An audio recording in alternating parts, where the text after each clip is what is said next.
Some of you have asked how I changed the neck from the PDF pattern on For the Love of Scrubs Facebook, so I thought I'd do a YouTube to show you how. First of all, you need to cut 2 centimetres around the neck from the pattern, and I did that by folding my pattern piece in half, measuring 2 centimetres along the edge and drawing a line and cutting it off. I then made 8 centimetre strips, 40 centimetres long, out of the paper. I folded in half and measured from the fold line 2 centimetre line and drew the line straight down on both pieces.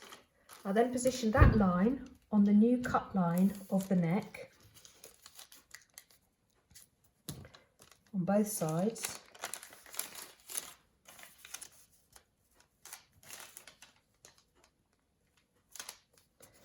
and cut the 2 points, so I ended up with 2 pieces of paper with these at the end. Now this will need to be done at different lengths for each sizes, because obviously the shoulders increase. When you've got that, you cut one out of each and there's no need to interface. I've ironed mine right sides out, and then you position your right sides fold side in together, so you match your point and your edges up and pin into place.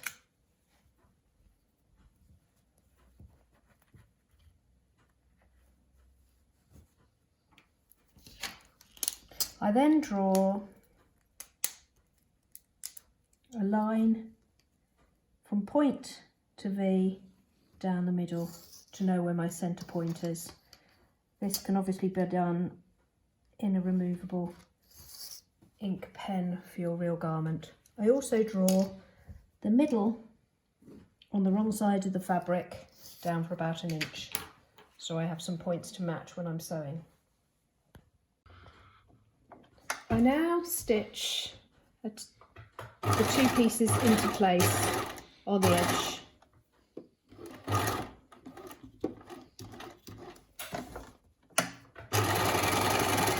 To hold in place.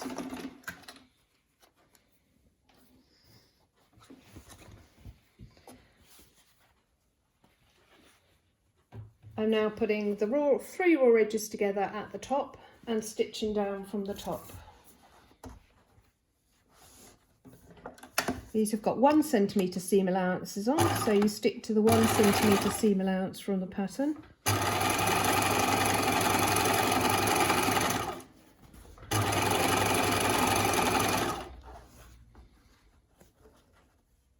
Until the 2 lines that I've drawn meet. That's where you need to stop.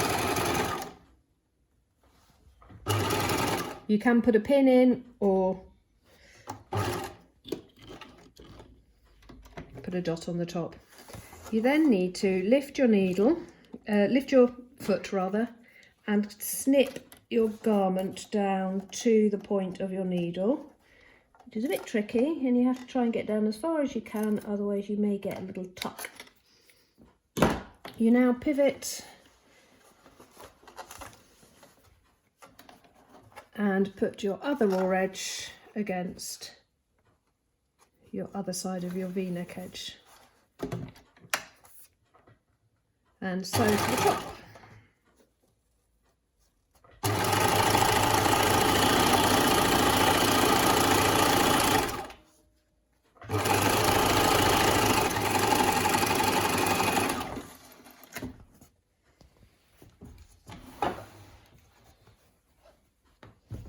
This gives you a neat edge to your garment with your 2 lines matching there. I would then overlock these edges down and edge stitch the top for extra security.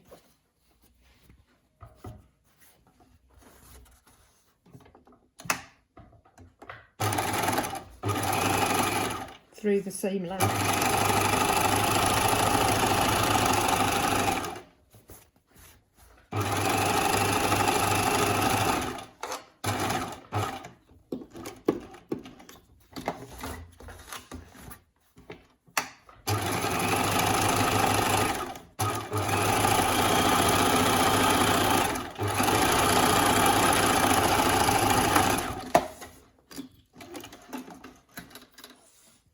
comes out a bit longer, you can just trim that one off. So that's the front neck sorted. Now the back neck.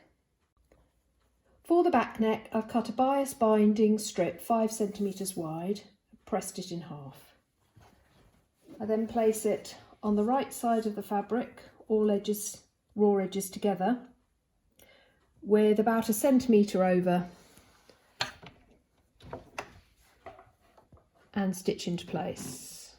Again, centimetre seam allowance has been allowed for this, so I'm using a centimetre seam allowance. You may need to trim.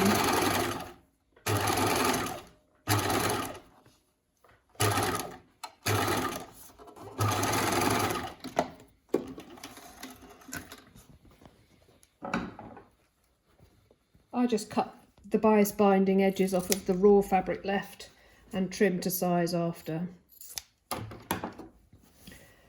Now that edge will need to be just trimmed down a little bit so it fits inside the binding.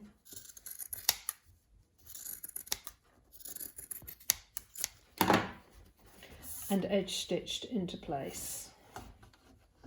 You can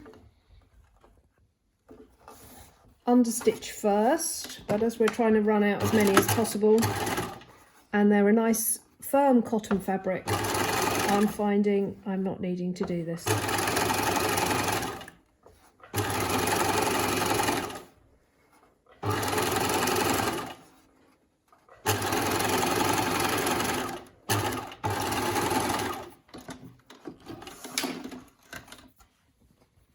And there's your back neck edge.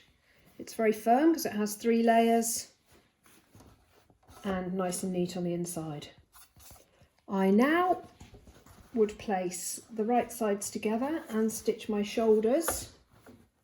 I'm using a 4-thread overlocker to sew my garments together for speed. I have one here that I've done before.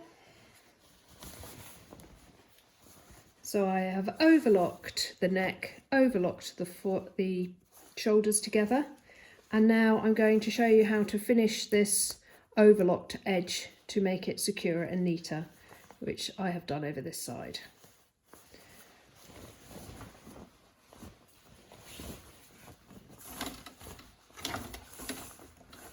So I'm just running a row of stitching along the neck edge on the overlocking towards the back to hold in place, going backwards and forwards at the edge to secure. Trim off all edges and you're ready for the sleeves. Gives a nice finish to the neck they're used to in their usual scrubs with no flappy facings.